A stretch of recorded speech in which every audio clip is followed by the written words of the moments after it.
Good to know you're still there. It is not yet over. This is Pathfinder Health, and on Pathfinder Health Day, as I promoted earlier, we'll be talking a look at hypertension. If you take a look at the world around us today, a lot of people seem to be having complicated issues.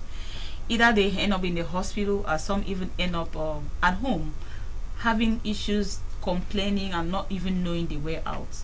So the major question we used to ask ourselves is, how do we manage ourselves? How do we know when things are wrong with us so that we should manage it?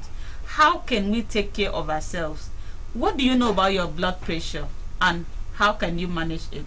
You know, there are a lot of things involved in all these things we'll take a look at when we are talking. So right now we are here to talk and then give you more information on what we'll talk about. But first, before we do that, I want to introduce to you my guest today on the program.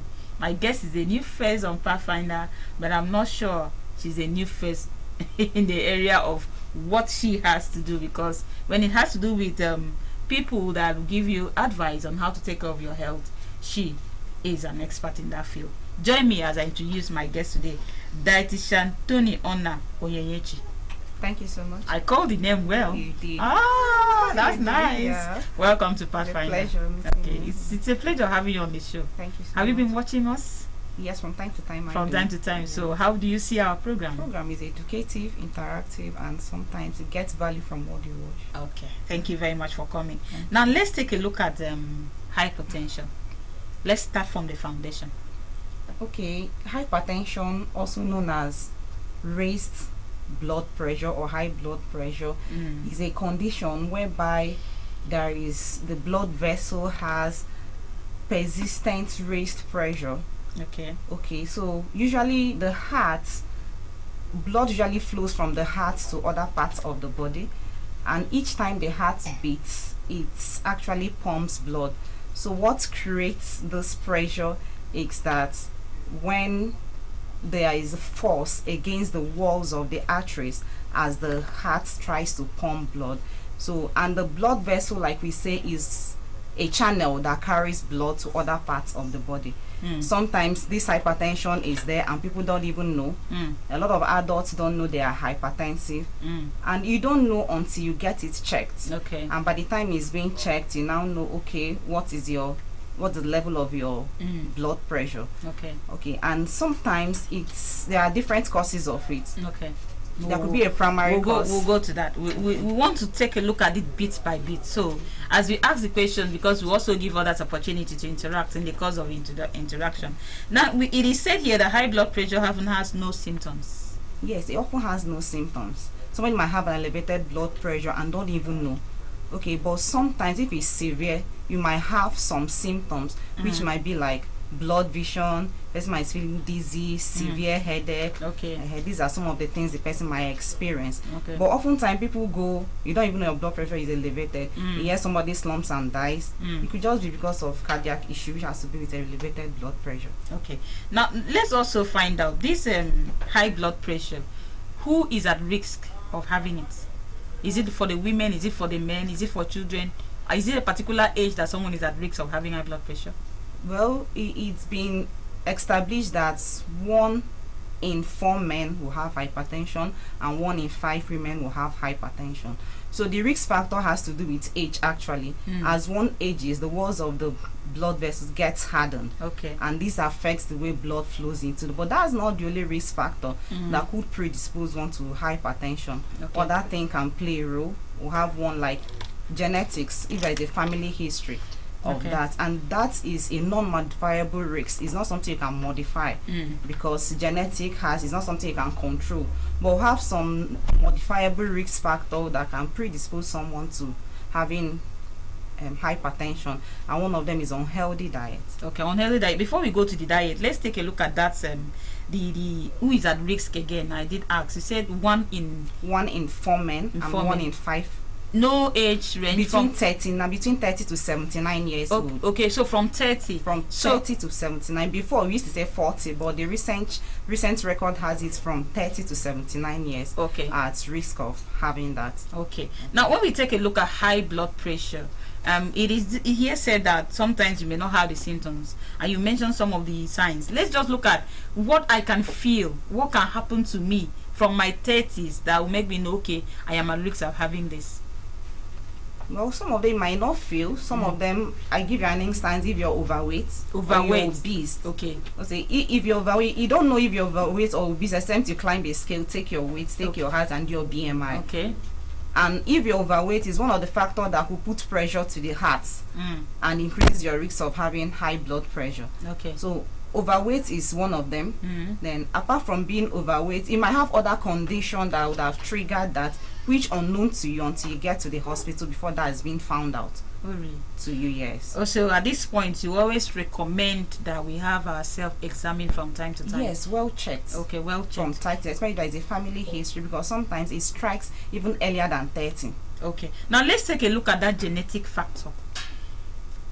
What would I see in my parents that shows that I am at risk of having it? So that if you have a father or a mother that is hypertensive, it's one of the that's a family history that shows that you have a risk, but that doesn't mean you would have. Okay. But there is a risk of you having that if you don't modify your lifestyle. Okay. Now we keep talking about lifestyle. We'll go to the unhealthy lifestyle. We wanted to identify those things that could trigger it. We've talked about the factors and the ones that could trigger it. So on my own, I can just be like this, and at the same time something happens to me, and I'm being taken to the hospital, and it will be discovered that I have high blood pressure. Yes. No symptom, no sign. Symptoms, yes. Okay. Even the established about 42% of adults are not aware of what their blood pressure is. Okay. Okay, now let's take a look at that unhealthy lifestyle. Apart from food, what is another phase and what are healthy lifestyles? Sedentary lifestyle. Sedentary. You sit down most times doing your work. So you have to sit less. When you sit down a lot of time, you find out that the elasticity of the blood vessel reduces. Okay. And the risk of you having elevated high blood pressure is there. Okay, another one is taking off tobacco smoking, alcohol usage. Okay. So it's recommended that men should take at least not 1 unit of alcohol. Men should take 2 units of alcohol, and men should take.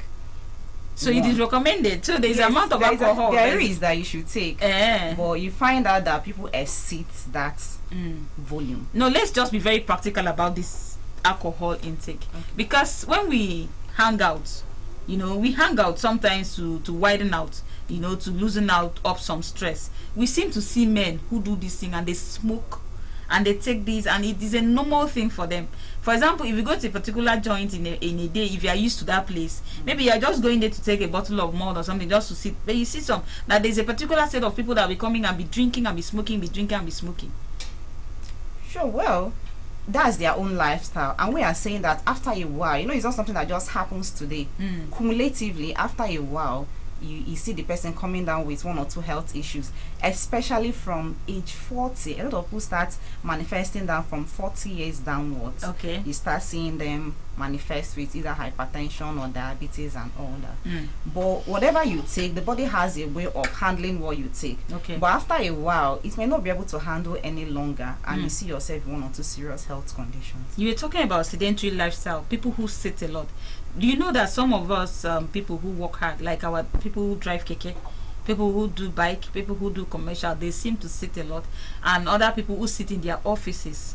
What advice would be given to them if they sit a lot to just work to make a living? Okay, sitting a lot. I use, for instance, people that work in the office. Yes. From time to time, intentionally, you stand and walk around. Okay. Yes, you put in 8 hours into your activity for the day, and by that, after 8 hours, possibly jump into your car and get to the house. Okay.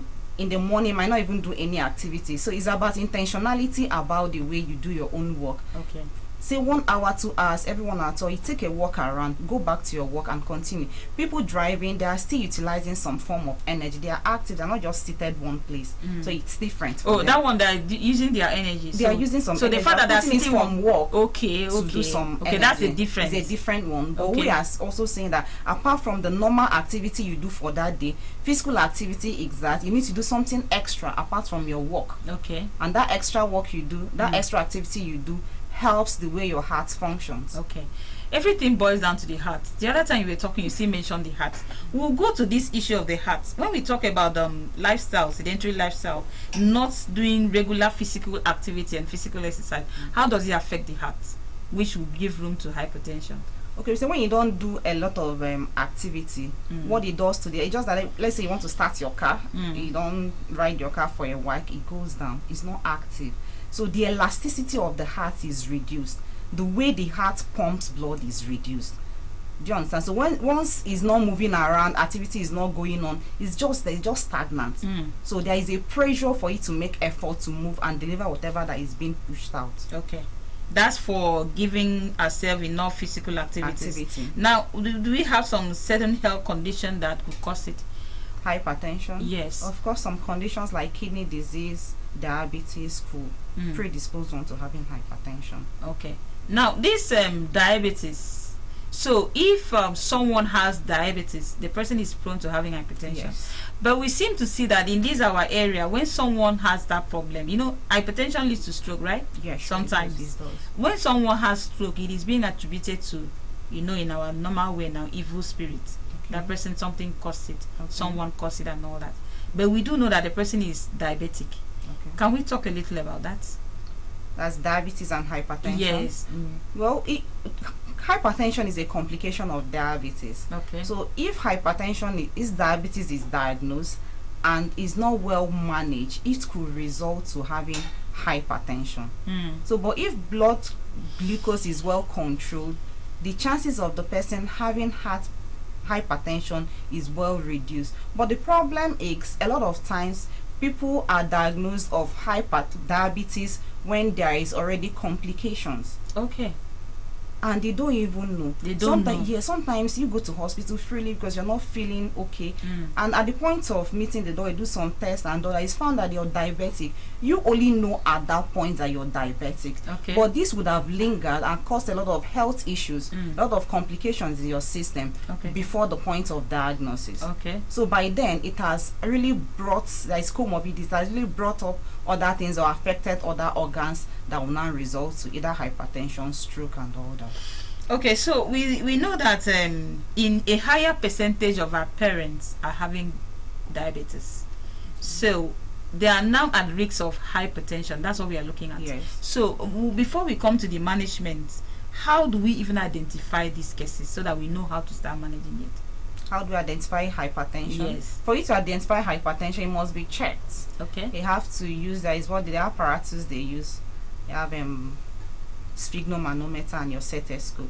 Okay, so when it's being measured, you have a systolic and diastolic. We say high blood pressure is any value greater than or equal to 140/90. Okay. That's at two different occasions. That could be diagnosed as hypertension. Okay. And like we said earlier, you will not know unless you check. Okay. So the need for you to check regularly is very important. All right. It's now time for us to look at how we manage it. After knowing, we check. We know that we have. I know as a dietitian, you want to talk about food. And you want to talk about what we take into the body. And I also know that dietitian, like I had the opportunity to interact with dietitian who will say that from our normal mentality, that if you have diabetes and all this, you need to stick to a particular kind of food. I know that they will say not a particular kind of food, but it can be managed through this. So let's take a look at that. Okay, managing hypertension, one of the things you need to do is to pay attention to your diet. Okay. Because one of the things that will also result to that, though you didn't give me opportunity to explain that, the modifiable risk factor and please go ahead. No, please go ahead and explain. Why would you explain modifiable risk factors and non-modifiable risk factors? Okay, we're supposed to talk about the risk factors before we go into the management. Okay, let's talk about. Because if you know what can you'll be able to avoid them. Please enlighten us. For unhealthy diets, one of them is the patient is taking a lot of excessive intake of salt. we're taking a lot of saturated fats, we're taking a low intake of fruits and vegetables. Okay. So when it comes to salt, we have this habit of taking excess salt. And some people that have hypertension will tell you, oh, I don't take salt, but they do a lot of cubes. Cubes. Yes, bouillon cubes or seasoning that we use in cooking. Yes, and there are other sources of salt that we don't really see, especially those in canned and packaged food, unless you read the food labels. Okay. By the time you read the food labels, and you should be able to know, oh, what percentage am I going to take, and I know I'm exceeding. Okay. Okay, then there are other practices we do in the house. People want to drink gari, they use salt. People are washing their vegetables, they use salt. We are so used to that. But we use salt to wash our vegetables and fruits because of germs. No, what you should actually do is actually wash your veggies with a lot of water several times. Oh, really? Yes. Then your fruit, you should have a brush to wash your fruits with, not packing a lot of salt. This is another one where we are asked to wash with salt so that it will kill the germ. So is it possible to wash with the salt and then rinse it off with ordinary water? The salt is soluble. Sometimes after washing that, when you try to eat that fruit, you still get some salty taste on the fruit. So some people, you finish cooking the food, this food is not tasty, you sprinkle salt and you start and that's eating. what raw salt. Oh, table salt. We are in trouble. Okay. So those are modifiable risk factors that will say, okay, then overweight, like we said earlier, you try to shed some weight, it will help control the blood pressure. Okay. But for the non-modifiable, we said genetics, age, or diseases that can result to that. So in managing hypertension generally, there is professionals, there is what we call DASH diet, dietary approaches to stop hypertension, and in that DASH diet it emphasizes a lot of things, but I've tried to break it down to simpler terms for people to understand. One of them is it emphasizes on diets that is high in fiber, and for that fiber, you have to take in a lot of fruits and vegetables. So fruits and vegetables have to play a key role. And what's the essence of that fruits and vegetables? You need to get a lot of potassium, because potassium helps in the functioning of the heart. So you also do whole grains. Whole grains, that's in that case it means you're taking the food whole. You do less of the processed or packaged food.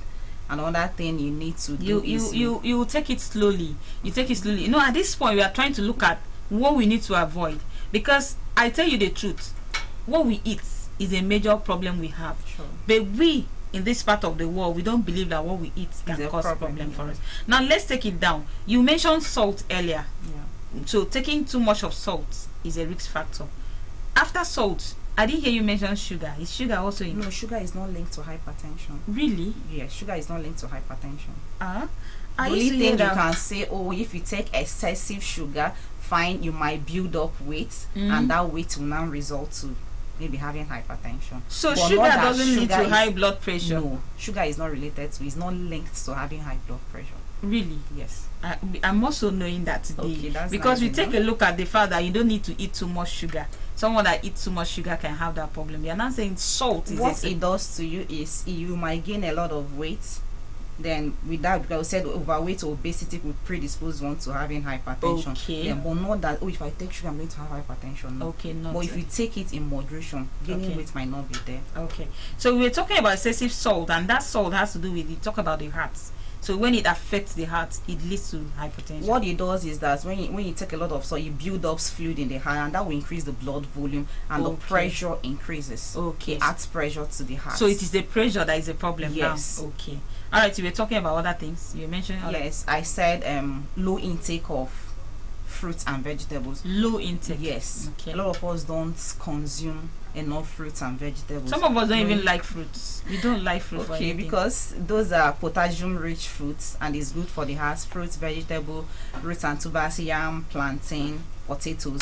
These are where you get potassium. And from fiber coming from the fruits and vegetable, with that it will help you shed some weight. So we are advisable to, as much as possible, who like just eating their food the way it is. They don't pay attention to buy food, but you can freely buy Pepsi and all that and drink. And bread now. And bread. When you are hungry. Yeah. But hardly will you see somebody trying to snack and say, okay, let me just go for banana or just go for veggies and all that. So that practice is not common. Okay. So as much as possible, we should try and increase their fruits and vegetable intake. Okay. Now, we're still talking about those factors that could trigger it and the causes of it. and then we talk about salt, and you mentioned these ones. Now, other lifestyle, is there other lifestyle apart from this one you've mentioned? We've talked about alcohol, then Alcohol, smoking. smoking. Yeah. Okay, all right. It also be a problem. Now, when we talk about these symptoms, I have seen some of the symptoms to be severe headache. Yeah. I've also said seen it earlier. chest pain, yeah. dizziness, Yes. and you also know that this severe headache and even dizziness and sometimes vomiting could be attributed to malaria, typhoid. Yes, and that's all why I that. say, hypertension now could be as a result of something else that is reflecting to be that. Okay. You understand? So you might be having headache and others dizziness, not knowing that there is hypertension, not knowing that there is another underlying factor causing that. Someone have kidney issues and doesn't know, and there is hypertension. Okay. You might be diabetic and you have hypertension. So there are Okay. other factors that could trigger. And when we say you have those symptoms, it would have been so severe that it's manifesting. It's on your own. You might not know. You just can take paracetamol and it lingers. Not until you check. That's when you will know. So people that do self-medication, It's not actually advisable. it's not advisable. Every because- headache must not be malaria. Every headache might not be normal. Some headache might just be stress that Okay. you need to rest. Now, coming to rest, is sleep also a part Lack of of sleep is part of a factor, because if you Let's don't explain this lack of sleep. When we hear people say lack of sleep, how do we mean? you should have at least 7 hours sleep a day. Okay. If you have 7 hours, because if you don't really sleep well or you stress, you have a lot of hormones that you produce. Cortisol and adrenaline, all those things contributes to elevating your blood pressure. Okay. Now, is stress also a factor? Stress is a Let's factor. explain this issue of stress. At what point can someone be stressed to the point of being vulnerable to having this hypertension? You know, sometimes when people even say this stress, I think it's about how you manage your own thing. Okay. If you prioritize what you do, you might not have stress. But stress is that you don't have time to rest. A lot of workload, you're expected to do this, you procrastinate, you don't see yourself putting in more time. And in as much as you're doing that, just know that you're putting more work on your heart, and that will affect the functioning of the heart. So stress is, you know your limit. If you exceeded it, you will even know the way you function. Your system will, there could be a signal that, oh, I'm not You're not putting in feeling- my best. Yeah. You're feeling unwell. Yeah. So at that point, you should give yourself a break. If you plan yourself well, prioritize the activity, the issue of stress will be minimized. Okay. And a lot of time we deny ourselves sleep. Sleep is very important. It refreshes you, and when you're refreshed, you'll be able to think better and act well. All right. Now, this issue of stress, because we know that stress comes in two forms. If you may ask me, we have the mental stress and we have the physical The stress. financial stress, a lot of Financial stress. Okay. No, the financial stress could be pushed to mental, because when you are broke, You see the mental you see the activity mental going activity. on. Okay. So this stress that we are talking about that could give, is it the physical stress, like I am getting involved, maybe I'm in the farm, I do a lot of activities. if you're working in the farm, you're active now. It's not like you're stressed, and there's a particular period of time. In fact, have you not noticed that our older parents or forefathers, or what we call them, they are more physically active than they go to farm. Were we hearing hypertension and all that? They didn't even, some of the things, I'm sure they didn't even know the meaning. They used to have. But it might be rare. You won't be more, because they are active in activities. Well, let's say sedentary lifestyle, some people are active, so there are different grades of activity. So if the person is active, chances is reduced. Okay. But if you're not active, that's where sedentary comes in. So you have higher risks of experiencing that. Okay. Now, we also know that dietitians, they talk about balanced diet and healthy diet. So which one should we look out for? Healthy diet. Healthy diet. Yes. Now let's take a look at that healthy diet and the balanced diet. Though we are not recommending any food for morning, like breakfast, lunch and dinner, right? Okay. But let's take a look at the healthy diet. If, like we said, from that age of 30, I want to start managing myself so that I will not have hypertension. So that even if it's genetic, I know my family have it. If I want to start managing myself, what should my healthy food lifestyle look like? Not recommending food, like mentioning any kind of food, but what should it look like? What it should look like we said earlier, you have to do a lot of fruits and vegetables. Fruits and vegetables. How about other dairy food that we eat, like rice, like all I'm that? coming now. It's okay. It's okay. I started with fruits and veggies. Okay. Then for the whole grains like rice, beans, and all that. But you need to combine them well. It's not that I'm eating rice and I eat rice every day and you don't really bring in other food groups. You have different food groups in which you choose your food and make sure that it's balanced. And there are some of them will tell you don't eat so much of this. Like we said, salt, oil, you cut down on them. Oil, very important. Oil is important because a lot of us, especially in this area, that we do lots of oil in our soups and all that. Some people are warming food and we're pouring more oil. I do it more often. Okay, then emphasis on vegetable oils. What oil do you use? I don't want to call names. No, you see, you say vegetable oil. Yeah, you've called it vegetable already. oils. Yeah. Okay, you now say, okay, I'll use cholesterol-free oil. Is it actually cholesterol? That's another problem. This cholesterol-free oil, we have a problem too. Okay, cholesterol-free oil, and people now buy any kind of oil they see in the market and use with the mind that it is actually cholesterol-free. Okay. But the emphasis is not on cholesterol. But our red oil we eat is just one type of oil. It's when you talk about oil, we have three ratios there. Okay. And it has to do with saturated fats, polyunsaturated. I mean our normal. Yes, the palm oil. Palm oil. Yes, palm fruit oil. Palm fruit oil. It's only one we know. That we.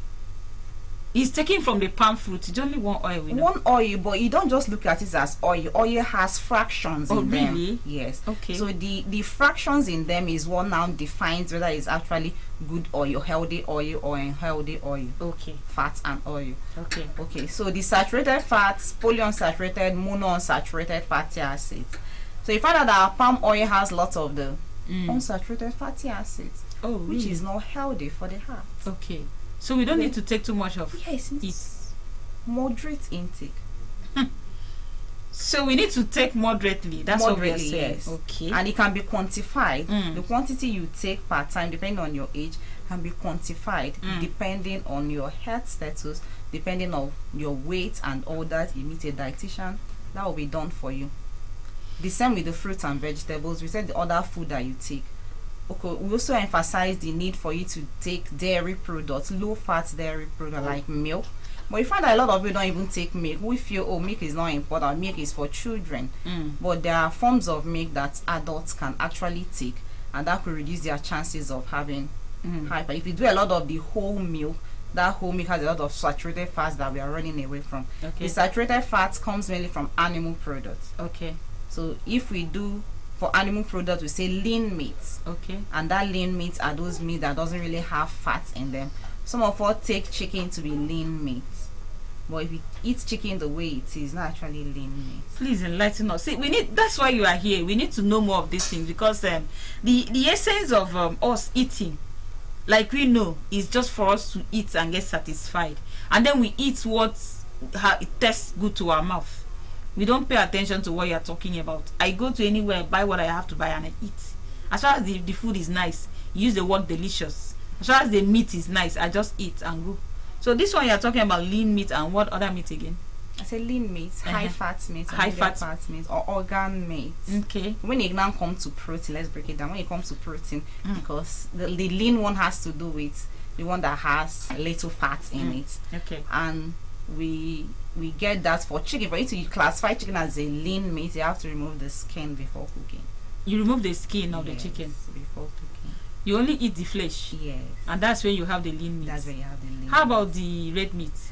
The red meat, except you buy the part that is not fatty, okay, you can have some part of it classified as lean meat. Okay, so it depends on the level of fat that is. Then fish can also be classified as lean. Then seafood can also classify as lean. Okay. But is it all kinds of fish?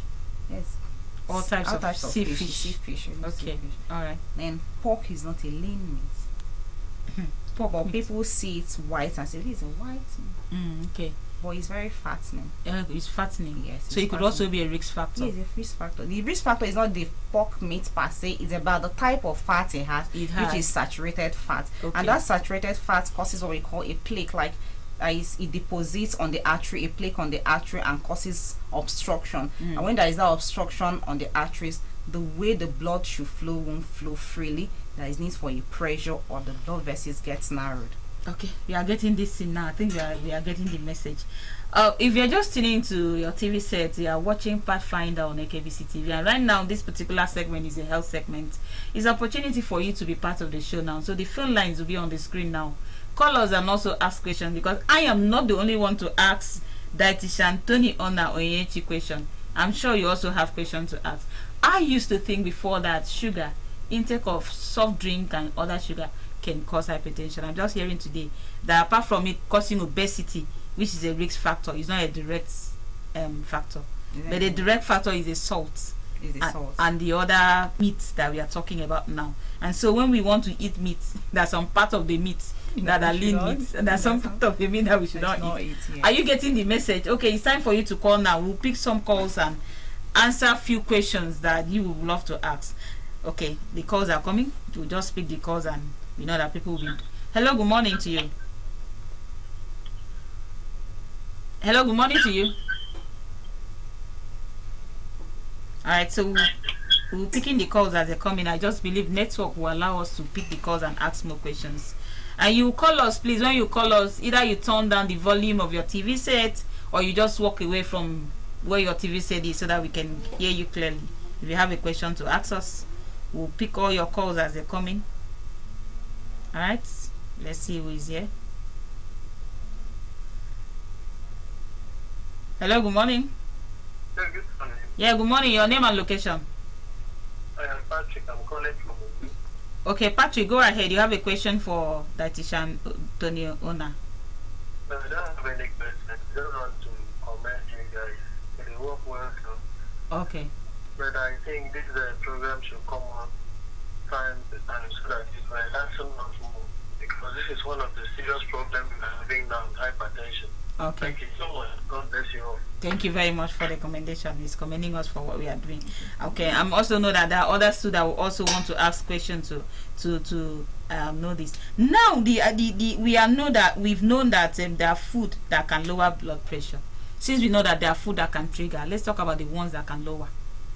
If I have blood pressure already and I'm being tested, I know that I have it. What are the ones I need to really embrace to make sure that it helps to reduce it? Like we said, if excessive salt intake will predispose you to having hypertension, reducing your salt intake will actually lower the blood So pressure. when I reduce the salt intake, what should I take in the place of that salt? Well, you reduce salt intake, you do more of spices, natural spices, ginger, garlic, on your food, scent leaf, locally available spices. Okay. But not the seasonings and the sachet ones and all that we use for stew. No. Okay. So you go natural. You also use lime juice. Okay. If you drop lime juice in your food, it could improve it. And it just takes somebody that is hypertensive about 2 weeks to get used to low salt diets. And your taste bud adapts and you move. Okay. So if I add more crayfish. So if I know that if I'm being tested, I know that I have hypertension, and I want to reduce the risk of having it so that it will not lead to stroke or other major damage that may come. So I need to reduce salt intake. Okay. And we also said that if you don't take enough fruits and vegetables, so you have to increase your vegetable intake. Okay. So at least a day, at least 4 fruits portions, vegetables depending, you can do more than that. Okay. Then potassium rich food, like we said, potatoes, yam. Potatoes, yes, yam. Potatoes, yeah, there are sorts of. But some of us, we like seasoning our yam with salt while cooking it, even plantain. And even rice, when we do white rice, when you're doing white rice, it's not actually ideal to do that. You could use this lime juice I just said. Okay. You just dry lime juice on your rice. Even if you cook your rice like that, it will still come out nice. Now some of us are used to warming our soups and adding a little more. No, cubes. you don't add it. In as much as you add the cubes, like I said, people run away from salt and say they are using cubes. But what cubes gives you is still more of what you get from it's salt. still sodium. And we also remember I said earlier that canned and packaged food, anything in can and packet has salt or sodium in it. Okay. To a great extent. So reading food labels is very important. Limiting their use. You do more natural food than the processed food. Okay. A lot of the processed will have additive added to them, preservatives and all that. Some of them also have sodium. Apart from the sodium that will trigger the blood pressure, those additives are not really healthy for the How about the one that we are so used to giving our children, and that's the easiest way? Noodles. Our children have eaten noodles all their lives. I tell you that the seasoning, that chili in noodles, that is about 1,700 milligrams sodium in just one packet. In just one packet. And as an adult, you require at least between 1,500 to 2,300 milligrams of sodium in a day. Okay. And for children, there's far lesser. But you see a child being given noodles with 1 packet of that seasoning added to it. Ever since the child was born, raising And a child. this puts effect, a lot of workload on the heart. And before you know it, that's why these days you see hypertension earlier than 30. I'm not just saying it's only noodles alone that country, no. but at least it's a great factor. Okay. Our tin tomato, almighty tin tomatoes. Okay. All those ones are Canned and packaged geisha, Titus. You've summarized it all. Any food that is packaged in cans and You need to in read wraps labels for you to know. Okay. Yes. So we are advised to do more of natural food. Yes. Like Then natural we have. Okay, let's see. natural herbs. Hello, good morning to you. Hello, good morning. All right. Now, how about water? The intake of water. A lot of people don't drink water until when they eat. Well, that could lead to kidney issues. Okay. So could kidney also be a real When factor? you have kidney disease, you have hypertension. Oh, really? You have hypertension, you might have kidney disease. Okay. So drinking water helps the kidney do its filtration process and all that, remove waste for the system. So it can also it's help only to lower ideal. blood pressure. Water doesn't really lower blood pressure. Yes, it's not that when I take a lot of water it will lower my blood pressure. No, but when you take a lot of water, you might not be dehydrated. You might not be dehydrated, and that can play a little, but not that I drink a lot of water, it means my blood pressure is going to drop. Okay. Yeah. Now let's have this message so clearly stated. If I am being tested and I know that my blood pressure is high, how can I, on my own, as I'm coming back from maybe the hospital or where I was tested, how can I help myself to lower the blood pressure? What are the steps I need to take to help myself lower blood pressure? Okay, most times you find out that when you go, they start giving you medications. And sometimes maybe antibiotics and No, all it might that. not even be antihypertensive. Okay. Some of them they commence them on that. But if you have some risk factors, let's say you are taking your, I'm not saying you take their drugs and you're overweight, you're obese, it's still there. So the cause of that needs to be identified, and the healthcare professional that should handle that aspect should handle it properly. If the person is obese or overweight, consult a dietitian. Okay. Because if we know what we know today in the last 5 years, some health issues that people are having today, they may not have it, because knowledge is power. They will be equipped on what to do. Okay. So you come back, because you don't even know what to do, you need to consult professionals. Because if you had known what to do, possibly that condition may not have been there. Okay. So the first thing to do, as much as possible, you've seen your doctor, as much as possible, see a dietitian to advise you properly. But as well as say you're going to take salt, it's going to be quantified. And who does that? It's the dietitian that will do that for you. Okay. Do you understand? So if it's quantified and I tell you, okay, the DASH diet meal plan I told you now, you still need to be planned and you follow diet suits and you see good results. The low fat milk, you go for low fat milk. We have a lot of low fat milk in the market instead of the regular whole milk. So how can we identify the low? Okay, we all know when we read the low package. fat milk, you see it as skimmed milk. Okay, skin milk. Yes, skimmed milk. Okay. So the essence of it being skimmed is that the fat, which is saturated or run away from, has been removed from that milk. Okay. Okay, so why also recommending that we take fruits? Fruit intake is very important. Are there some kind of fruits that we need to even avoid, or should we take all types All of fruit? fruits. All goes. fruits is fruits recommended. goes, yes. Okay, it's only All food. It's only food. You see, take all food, but portion control is very important if you're overweight. And the salt you use, very important. And the way you combine, you don't just cook rice and eat. You cook rice, put veggies, try to balance with meat, fish and all that, or crayfish, the little you have, and you move. Not just maybe boiling our regular MTN rice. Except you garnish it very well then. You garnish it. What do you mean by garnish very well? Like with the natural Just say veggies. You can add a lot of veggies to it. But you know that a lot of people don't like taking vegetables. That's true. Some people just take vegetable as soup. Okay, I'm eating this afternoon. That's the major vegetable. But that you're eating rice, you see people just eat a whole bowl of rice like that without vegetables. But you find out that if you add some quantity of vegetable in that food, you won't be able to finish that quantity of food that you used to eat regularly. And with that, you cut down on the quantity you eat, weight loss will be achieved, and you live your healthy life. This is becoming very interesting. Is egg a factor? Can egg cause high blood pressure? Well, egg has a lot of cholesterol in it. So the answer is yes. It's a factor. But it's not you're avoiding totally. Not but you can do 1 or 2 a week.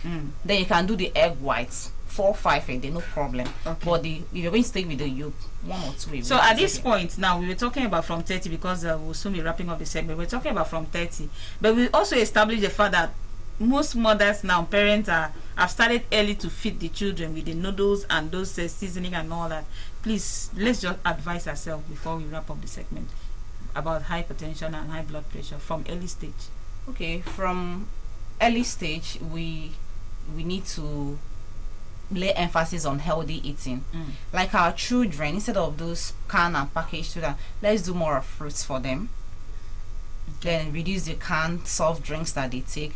Let's do family food, prepare food in the house and give them to school. Okay. Make our time to cook their meals, because it's what that child is taught now that the child learns later.